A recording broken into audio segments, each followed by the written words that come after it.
তাদেরকে পরিবেশের সঙ্গে মানিয়ে নিতে ও দেহের বিভিন্ন অঙ্গের কাজের মধ্যে সুষ্ঠু সমন্বয়ে মস্তিষ্ক একটি গুরুত্বপূর্ণ ভূমিকা পালন করে। অর্থাৎ বিভিন্ন বাহ্যিক এবং আভ্যন্তরীণ উদ্দীপনায় সাড়া প্রদান কাজ করে এই মস্তিষ্ক। কিন্তু সব উদ্দীপনাই কি মস্তিষ্ক দ্বারা নিয়ন্ত্রিত হয়? না, কিছু কিছু তাৎক্ষণিক উদ্দীপনা আছে যেগুলোতে মস্তিষ্কের অংশগ্রহণের দরকার পড়ে না, অর্থাৎ সেগুলো আমাদের কেন্দ্রীয় স্নায়ুতন্ত্রের আরেকটি অংশ সুষুম্না কাণ্ড দ্বারা নিয়ন্ত্রিত হয়। আজকে আমরা সুষুম্না কাণ্ড দ্বারা নিয়ন্ত্রিত সেই নির্দিষ্ট যে প্রতিক্রিয়া যেগুলো আছে, যাদেরকে বলা হয় প্রতিবর্ত ক্রিয়া বা রিফ্লেক্স অ্যাকশন, তাদের নিয়ে আলোচনা করছি এই ভিডিওটাতে। জানতে হলে শেষ পর্যন্ত দেখবে। দশম শ্রেণীর সকল শিক্ষার্থীদের জীবনবিজ্ঞান ক্লাসে স্বাগত। আশা করি তোমরা সবাই লকডাউন পালন করতেই হবে, কেননা চাইনিজ ভাইরাসকে হারাতে হলে লকডাউন ছাড়া আর অন্য কোনো উপায় নেই। এবং বর্তমানে আমাদের দেশের সীমান্তে এক নতুন ধরনের চাইনিজ ভাইরাসের উপদ্রব শুরু হয়েছে।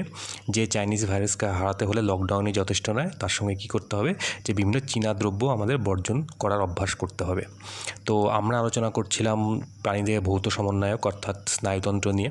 যে স্নায়ুতন্ত্র কী করছে, যে আমাদেরকে পরিবেশের সঙ্গে মানিয়ে নিতে এবং দেহের বিভিন্ন অঙ্গের কাজের মধ্যে সুষ্ঠু সমন্বয় স্থাপনের কাজ করছে। এবং এই কাজটা কিভাবে করছে স্নায়ুতন্ত্র, যে স্নায়ুতন্ত্রের যে কেন্দ্রীয় স্নায়ুতন্ত্র যেটা, অর্থাৎ মস্তিষ্ক যেটা কেন্দ্রীয় স্নায়ুতন্ত্রের একটি অংশ, সেই মস্তিষ্ক বিভিন্ন উদ্দীপনায় সাড়া প্রদানের মাধ্যমে এই কাজটা সম্পন্ন করে। কিন্তু এই বিভিন্ন উদ্দীপনায় সাড়া প্রদানের কাজ যেটা হয় স্নায়ুতন্ত্র দ্বারা, সেটা দুটোভাবে হতে পারে। একটা হচ্ছে মস্তিষ্ক দ্বারা নিয়ন্ত্রিত হতে পারে, কিন্তু অনেক ক্ষেত্রে কী হয়, যে সকল উদ্দীপনাগুলো মস্তিষ্ক দ্বারা নিয়ন্ত্রিত হচ্ছে, উদ্দীপনায় সাড়া প্রদানের কাজটা, সেসব ক্ষেত্রে কী হচ্ছে, যে সেটা অনেক সময় সাপেক্ষ হয়। অর্থাৎ আমরা যদি একটা উদাহরণ দিয়ে যদি বলি, যে কেউ যদি কাউকে যদি জিজ্ঞেস করে যে তুমি কি স্কুলে কোনো দিন ফাঁকি দিয়েছো বা স্কুল কোনো দিন পালিয়েছো, তবে সেক্ষেত্রে কী হয়, যে আমাদের মস্তিষ্ক তখন চিন্তা করে এবং মস্তিষ্কের বিভিন্ন অংশগুলো তখন এক্ষেত্রে সমন্বয় সাধন করে, এবং এর ফলে কি তারা চিন্তাভাবনা করে যে প্রশ্নটির উত্তর দেওয়া যাবে কি না, বা দিলেও কীভাবে দিতে হবে, এবং এরপরে আমরা চিন্তাভাবনা করে একটা ডিপ্লোম্যাটিক অ্যান্সার আমরা তাকে দিই। এবং এর ফলে কি হচ্ছে, যে সেটা চিন্তাভাবনা করতে অনেক সময় লাগছে। অর্থাৎ মস্তিষ্ক যে উদ্দীপনাগুলোর প্রতিক্রিয়া প্রদান করছে সেটা অনেক বেশি সময় সাপেক্ষ হয়। কিন্তু কিছু কিছু উদ্দীপনা আছে যে উদ্দীপনার ক্ষেত্রে সময় নষ্ট করার কোনো জায়গা থাকে না, অর্থাৎ খুব দ্রুত গতিতে সেই উদ্দীপনার যে প্রতিক্রিয়া সেটা প্রদান করার দরকার পড়ে। এবং সেসব ক্ষেত্রে কি হয়, যে সেই উদ্দীপনার যে প্রতিক্রিয়া সেটা কিন্তু মস্তিষ্ক পর্যন্ত যায় না। অর্থাৎ এক্ষেত্রে উদ্দীপনায় জন্য নির্দিষ্ট উদ্দীপনার জন্য যে নির্দিষ্ট প্রতিক্রিয়া প্রদানের কাজ, সেটা কার মাধ্যমে সম্পন্ন হয়, যে আমাদের কেন্দ্রীয় স্নায়ুতন্ত্রের আরেকটি যে অংশ অর্থাৎ সুষুম্না কাণ্ড, সেই সুষুম্না কাণ্ড দ্বারা। তার সুষুম্না কাণ্ড দ্বারা নিয়ন্ত্রিত এই নির্দিষ্ট যে প্রতিক্রিয়া, নির্দিষ্ট উদ্দীপনার সাপেক্ষে, তাৎক্ষণিক কিছু উদ্দীপনার সাপেক্ষে নির্দিষ্ট যে প্রতিক্রিয়া প্রদানের যে কাজ, সেটাকে বলা হয় প্রতিবর্ত ক্রিয়া বা রিফ্লেক্স অ্যাকশন। অর্থাৎ এই যে রিফ্লেক্স অ্যাকশন বা প্রতিবর্ত ক্রিয়া যেটা আছে, এদের সংজ্ঞা যদি আমরা দেখি, যে এটা কী হচ্ছে, যে প্রাণীদেহে নির্দিষ্ট উদ্দীপনার প্রভাবে, অর্থাৎ কিছু নির্দিষ্ট সংজ্ঞাবহ উদ্দীপনার প্রভাবে যে স্বতঃস্ফূর্ত, তাৎক্ষণিক ও অনৈচ্ছিক সাড়া সৃষ্টি হয়, তাকে প্রতিবর্ত ক্রিয়া বলে। এবং এই প্রতিবর্ত ক্রিয়ার যদি আমরা বৈশিষ্ট্য আমরা দেখি, যে এটা কিন্তু সবসময় সুষুম্না কাণ্ড দ্বারা নিয়ন্ত্রিত হবে, অর্থাৎ মস্তিষ্ক এক্ষেত্রে কোনো কাজ করবে না। এবং এই যে প্রতিক্রিয়া যেটা, সেই প্রতিক্রিয়াটা খুবই দ্রুত এবং স্বতঃস্ফূর্তভাবে ঘটে না। একটু আগে আমি বললাম যে মস্তিষ্ক দ্বারা যে প্রতিক্রিয়াগুলো দেওয়া, সেটা অনেক বেশি সময় সাপেক্ষ হয় এবং একটু সময় লাগে। কিন্তু এক্ষেত্রে সুষুম্না কাণ্ড সেই উদ্দীপনার প্রতিক্রিয়াগুলোই দেবে, যে উদ্দীপনার প্রতিক্রিয়াগুলো খুবই দ্রুত এবং স্বতঃস্ফূর্তভাবে ঘটবে, এবং অর্থাৎ যে ক্ষেত্রে খুবই দ্রুত প্রতিক্রিয়া দেওয়ার দরকার পড়ে, সেই উদ্দীপনাগুলোকেই নিয়ন্ত্রণ করবে সুষুম্না কাণ্ড। এবং এটি এক প্রকার অনিচ্ছিক প্রতিক্রিয়া, অর্থাৎ আমাদের ইচ্ছা অনিচ্ছার উপরে কিন্তু নির্ভর করে না এই প্রতিক্রিয়াগুলো, আমাদের অজান্তেই আমরা এই সব উদ্দীপনার প্রতিক্রিয়াগুলো প্রদান করি। এবং যদি উদাহরণ হিসেবে যদি বলা হয়, যে যেমন আমরা যদি কোনো গরম বস্তুতে যদি হাত দিই, তবে সঙ্গে সঙ্গে আমাদের কিন্তু চিন্তা করার দরকার পড়ে না কী করতে হবে, আমরা সঙ্গে সঙ্গে সে হাতটাকে এখান থেকে সরিয়ে নিই। বা আমাদের পায়ে যদি কাঁটা যদি ফোটে, তবে আমাদের কিন্তু চিন্তা করার দরকার পড়ে না কী করতে হবে, আমরা সঙ্গে সঙ্গে পাটাকে সেখান থেকে তুলে ফেলি। এবং আমাদের চোখের মধ্যে যদি কোনো তীব্র আলো যদি এসে পড়ে, তখন আমরা সঙ্গে সঙ্গে কিন্তু চোখের পাতা বন্ধ করে ফেলি। বা মশা বসলে পরেও, মশা কামড়ালে পরেও একই কাজ করি। অর্থাৎ এক্ষেত্রে যেটা হচ্ছে যে এই ক্ষেত্রে কিন্তু যে প্রতিক্রিয়া যেগুলো, সেগুলো খুব দ্রুত স্বতঃস্ফূর্তভাবে ঘটবে এবং এগুলো কিন্তু অনৈচ্ছিক প্রতিক্রিয়া। এরপরে দেখো যে প্রতিবর্ত ক্রিয়া যেগুলো আছে, সেই প্রতিবর্ত ক্রিয়াকে আবার দুটো ভাগে ভাগ করা হচ্ছে। একটা হচ্ছে জন্মগত এবং প্রতিবর্ত ক্রিয়া, এবং আরেকটি হচ্ছে অর্জিত প্রতিবর্ত ক্রিয়া। অর্থাৎ জন্মগত নামটা থেকে বোঝা যাচ্ছে যে এই প্রতিবর্ত ক্রিয়াগুলো আমরা জন্মের সময় থেকেই আমরা এই প্রতিবর্ত ক্রিয়াগুলো আমরা অর্জন করি। অর্থাৎ পূর্ব অভিজ্ঞতার উপর নির্ভরশীল নয় এই প্রতিবর্ত ক্রিয়াগুলো এমন, এবং যে সকল প্রতিবর্ত ক্রিয়া জন্মের সময় থেকেই থাকবে এবং সহজে পরিবর্তনশীল নয় এবং স্থায়ী যে প্রকৃতির যে প্রতিবর্ত ক্রিয়া, তাদেরকে বলা হয় জন্মগত বা সহজাত বা শর্তবিহীন প্রতিবর্ত ক্রিয়া। যেমন উদাহরণ হিসেবে বলা যেতে পারে, এই জন্মগত যে প্রতিবর্ত ক্রিয়া যেটা আছে, সেটাকে আবার দুটো ভাগে ভাগ করা যেতে পারে। একটা হচ্ছে উপরিগত প্রতিবর্ত ক্রিয়া এবং অপরটি হচ্ছে গভীর প্রতিবর্ত ক্রিয়া। তো উপরিগত প্রতিবর্ত ক্রিয়ার যদি একটা উদাহরণ যদি বলা হয়, যে চোখে হঠাৎ যদি তীব্র আলো পড়লে তারারন্ধ্র আমাদের সংকুচিত হয় বা চোখের পাতা দ্রুত বন্ধ হয়ে যায়, এটা হচ্ছে উপরিগত প্রতিবর্ত ক্রিয়ার উদাহরণ। অর্থাৎ দেহের উপরিতল যথা ত্বক, চোখ প্রভৃতি অঙ্গ থেকে আগত যে উদ্দীপনা, সেই উদ্দীপনার প্রভাবে যে প্রতিবর্ত ক্রিয়া হয়, সেটাকে বলা হয় উপরিগত প্রতিবর্ত ক্রিয়া। এবং আরেকটি হচ্ছে গভীর প্রতিবর্ত ক্রিয়া। অর্থাৎ দেহের ভিতরে বা গভীরে অবস্থিত যে গ্রাহক, যেমন পেশি, টেন্ডন ইত্যাদি থেকে আগত যে সংজ্ঞাবহ উদ্দীপনা যেগুলো, তার প্রভাবে যে প্রতিবর্ত ক্রিয়া সৃষ্টি হয়, সেটাকে বলা হয় গভীর প্রতিবর্ত ক্রিয়া। যেমন আমাদের হাঁটুর মালাই চাকির সামান্য নিচে একটা বিশেষ ধরনের টেন্ডন থাকে, যে টেন্ডনে ডাক্তারের যে রবারের হাতুড়ি থাকে, সেটা দিয়ে আঘাত করলে যে আমাদের পাটা ঝাঁকিয়ে ওঠে বা হাঁটুটা ঝাঁকিয়ে ওঠে, এটাকে বলা হয় গভীর প্রতিবর্ত ক্রিয়া।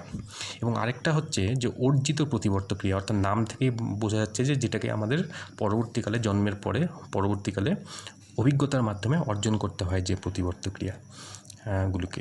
যেমন যেসব অর্থাৎ যেগুলো জন্মগত নয়, বারবার অনুশীলনের মাধ্যমে অর্জন করতে হয় এবং বারবার অভ্যাসের মাধ্যমে অর্জন করতে হয় যে প্রতিবর্ত ক্রিয়াগুলোকে, এবং এগুলো হচ্ছে একটি নির্দিষ্ট শর্তের অধীন হবে, এবং সেই জন্য এদেরকে কী বলা হয়, আরেকটা নাম হচ্ছে শর্তাপেক্ষ প্রতিবর্ত ক্রিয়া বলা হচ্ছে। যেমন শিশুর কথা বলতে শেখা, অর্থাৎ শিশুর কথা জন্মের থেকে শিশু শিখে আসে না, তাদেরকে অভ্যাস করতে হয়, প্র্যাকটিস করতে হয়। তারপরে হাঁটতে শেখা, এটাও প্র্যাকটিস করতে হয়। মুখস্থ করে আবৃত্তি করা, এটাও অভ্যাসের দ্বারা অর্জন করতে হয়। বাদ্যযন্ত্র বাজানো, গান গাওয়া, সাইকেল চালানো ইত্যাদি। এবং সাইকেল চালানো প্রথম আমাদের অভ্যাসের মাধ্যমে সাইকেল চালানো শিখতে হয়, এবং তারপরে যখন সাইকেল চালানো শিখে যাই, তখন সামনে যদি কোনো একটা গাড়ি বা অন্য কিছু যদি চলে আসে, তখন কিন্তু আমাদের অটোমেটিক আমাদের ব্রেকে হাত পড়ে যায়। অর্থাৎ এটা কিন্তু একটা বিশেষ ধরনের অর্জিত প্রতিবর্ত ক্রিয়া। তাই জন্মগত প্রতিবর্ত ক্রিয়া এবং অর্জিত প্রতিবর্ত ক্রিয়ার উপরে কাজ করেছেন যে বিজ্ঞানী, অর্থাৎ রাশিয়ান একজন বিজ্ঞানী আইভান পাভলভ। ইনি এই প্রতিবর্ত ক্রিয়ার উপরে কাজ করেন তার কুকুরের উপর কতগুলো পরীক্ষার দ্বারা। তিনি কী করেন, যে তার যে কুকুর যেটা, পোষা কুকুর যেটা, সেই পোষা কুকুরকে প্রতিদিন একটি নির্দিষ্ট সময়ে খাবার দিতেন, এবং খাবার দেওয়ার সময় কী হতো, যে স্বাভাবিক নিয়মে কুকুরের লালা নিঃসরণ হতো, যেটা সহজাত প্রতিবর্ত ক্রিয়ার একটি উদাহরণ। এবং কিছুদিন পরে উনি কী করলেন, সেই কুকুরটিকে খাবার দেওয়ার আগে উনি একটি বিশেষ ধরনের শব্দ করতেন, সেটা ঘণ্টার শব্দ হতে পারে বা অন্য ধরনের শব্দ হতে পারে। ওই ঘণ্টার শব্দ করে সেই কুকুরটিকে খাবার দিতে লাগলেন। এবং এইভাবে কয়েকদিন অভ্যাস করানোর পরে উনি কি দেখলেন, যে কুকুরটিকে এরপরে ঘণ্টা বাজিয়ে খাবার না দিলেও ঘণ্টার শব্দ শুনেই কুকুরটির লালাক্ষরণ হচ্ছে। অর্থাৎ এটা কিন্তু কুকুরটা কিন্তু যে বুঝতে পারছে যে ঘণ্টার শব্দ শুনলে পরেই তার লালাক্ষরণ হচ্ছে। অর্থাৎ এটা কিন্তু সে অর্জিত প্রতিবর্ত ক্রিয়ার একটা উদাহরণ। অর্থাৎ সেটা কিন্তু দীর্ঘদিন অভ্যাস করানোর ফলে কুকুরটির মধ্যে এই প্রতিবর্ত ক্রিয়াটা অর্জিত হয়েছে, অর্থাৎ এটা অর্জিত প্রতিবর্ত ক্রিয়ার বা অভ্যাসগত প্রতিবর্ত ক্রিয়ার একটি উদাহরণ। এবং অভ্যাসগত প্রতিবর্ত ক্রিয়া সংক্রান্ত তার এই কাজের জন্য তিনি কিন্তু নোবেল পুরস্কারও পান। তো এরপরে দেখো যেটা আছে সেটা হচ্ছে যে প্রতিবর্ত পথ বা রিফ্লেক্স আর্ক, খুবই গুরুত্বপূর্ণ একটি প্রশ্ন। এখান থেকে কিন্তু এই রিফ্লেক্স আর্কের যে ছবি যেটা, সেই ছবিটাও আসে। রিফ্লেক্স আর্ক জিনিসটা কি, যে প্রতিবর্ত ক্রিয়ার যে উদ্দীপনা যেটা আছে সেটা যে পথে আবর্তিত হয় তাকে বলা হয় প্রতিবর্ত পথ বা রিফ্লেক্স আর্ক। অর্থাৎ উদ্দীপনা যেটা বা স্নায়ু স্পন্দন যেটা যে পথ দিয়ে পরিবাহিত হচ্ছে সেই পথটাকেই বলা হচ্ছে প্রতিবর্ত পথ বা প্রতিবর্ত চাপ বা রিফ্লেক্স আর্ক। তো এই প্রতিবর্ত পথের যে উপাদান যেগুলো, 5টি উপাদান, সবার প্রথমে হচ্ছে গ্রাহক বা রিসেপ্টর। অর্থাৎ এক্ষেত্রে কী হচ্ছে যে আমাদের দেহের যে বিভিন্ন জ্ঞানেন্দ্রিয় যেগুলো আছে বা যাদেরকে গ্রাহকও বলা হয়, সেই গ্রাহক বা রিসেপ্টরগুলো নির্দিষ্ট উদ্দীপনাগুলোকে গ্রহণ করার পরে সেই উদ্দীপনাটা 2 নম্বর যে উপাদান যেটা, অর্থাৎ সংজ্ঞাবহ বা সেন্সরি নিউরন বা অ্যাফারেন্ট নিউরনও যেটাকে বলা হয়, অর্থাৎ সেই নির্দিষ্ট উদ্দীপনাটা গ্রাহক অঙ্গ থেকে সেন্সরি নিউরনে যাচ্ছে। সেই সেন্সরি নিউরনের মাধ্যমে সেটা নির্দিষ্ট স্নায়ুকেন্দ্রে অর্থাৎ সুষুম্নাকাণ্ডে প্রেরিত হচ্ছে। এবং এরপরে 3 নম্বর যে উপাদান যেটা, সেটা হচ্ছে স্নায়ুকেন্দ্র, অর্থাৎ সুষুম্নাকাণ্ডের যে ধূসর বস্তু যেটা, সেটা স্নায়ুকেন্দ্র হিসেবে কাজ করে। এবং এখানে সংজ্ঞাবহ উদ্দীপনা চেষ্টীয় নির্দেশনাতে অর্থাৎ চেষ্টীয় প্রতিক্রিয়াতে রূপান্তরিত হচ্ছে। এবং তারপরে 4 নম্বর যে উপাদান যেটা, সেটা হচ্ছে বহির্বাহী স্নায়ু, অর্থাৎ যেটাকে আমরা বলি মোটর নিউরন বা ইফারেন্ট নিউরনও বলা হয়। সেই কি হচ্ছে যে সেই নির্দেশনা যেটা বা প্রতিক্রিয়া যেটা, সেটা সেই মোটর নিউরন বা ইফারেন্ট নার্ভের মাধ্যমে বা ইফারেন্ট নিউরনের মাধ্যমে বা ইফারেন্ট নার্ভের মাধ্যমে সেটা কি হচ্ছে নির্দিষ্ট কারক অঙ্গে প্রেরিত হচ্ছে। অর্থাৎ কারক অঙ্গ কোনগুলি, অর্থাৎ বিভিন্ন পেশি বা গ্রন্থি।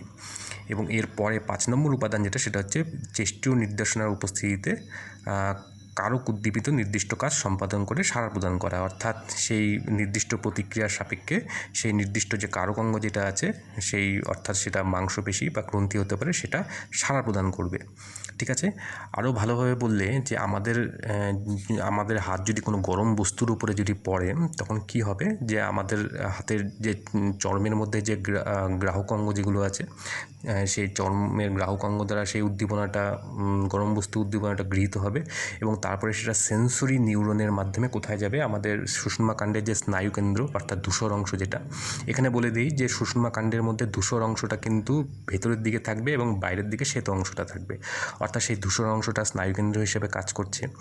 তারপরে সেখানে কি হচ্ছে যে সেই উদ্দীপনা যেটা, সেটা প্রতিক্রিয়াতে রূপান্তরিত হচ্ছে সেই ধূসর অংশে। এবং তারপরে সেই প্রতিক্রিয়াটা নির্দিষ্ট মোটর নিউরন বা ইফারেন্ট নিউরনের মাধ্যমে সেই প্রতিক্রিয়াটা নির্দিষ্ট কারক অঙ্গ অর্থাৎ আমাদের হাতের যে মাংসপেশি যেটা, সেই মাংসপেশিটা আসছে এবং তারপরে সেই প্রতিক্রিয়ার সাপেক্ষে সেই নির্দিষ্ট যে কারক অঙ্গের যে মাংসপেশি যেটা আছে, সেই মাংসপেশিটা সাড়া প্রদান করবে, অর্থাৎ মাংসপেশিটা সংকুচিত হবে এবং আমার হাতটা গরম বস্তু থেকে সরে আসবে। অর্থাৎ এই পুরো পথ যেটা আছে এটাকে বলা হচ্ছে রিফ্লেক্স আর্ক বা প্রতিবর্ত পথ। এবং এর ছবিটা কিন্তু খুবই গুরুত্বপূর্ণ। এবং ভিডিওটা যদি তোমাদের ভালো লেগে থাকে তবে অবশ্যই সেটা কমেন্ট করে জানাবে। এবং যদি ইউটিউবে দেখতে চাও তবে লকডাউন ক্লাস জীবনবিজ্ঞান লিখে সার্চ করবে এবং বিনামূল্যে সাবস্ক্রাইব করবে। ধন্যবাদ।